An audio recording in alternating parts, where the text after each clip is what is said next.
আমার কাছে বড্ড অসহ্য লাগছে।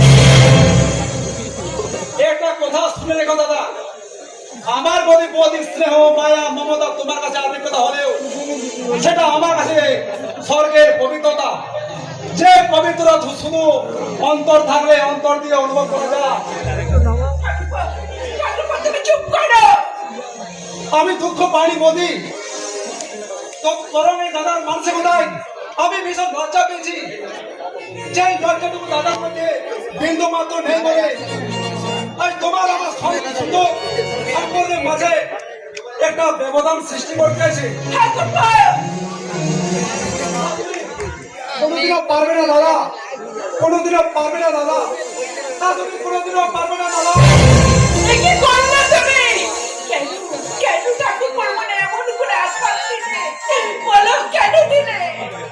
তুমি কি মানুষ? কি বলতে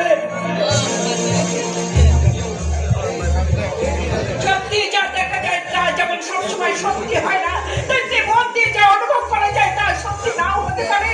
তাই আমি তোমাকে যাওয়ার সময় শুধু একটা কথা বলে যাই, যা দেখবে যা শুনবে চোখ কান পরিষ্কার করে, সেই সাথে মনটাকে পরিষ্কার করে শুনবে, পরিষ্কার করে দেখবে, পরিষ্কার করে জানবে।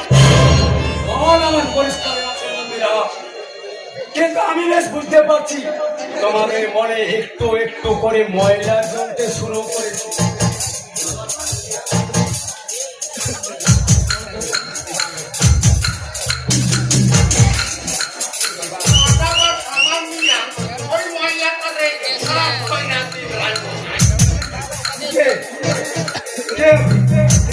আমাদের বিশেষ শুভাকাঙ্ক্ষী স্যার বেবি সম্বন্ধে কিছু গোপন তথ্য আপনাকে দেবেন, তাই আপনাকে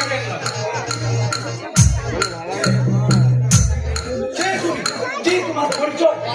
আমার পরিচয় একটা নয় নাই মশাই, দরকার হলে যখন তখন আমি আমাকে পরিচয় পাল্টাইয়া ফেলি।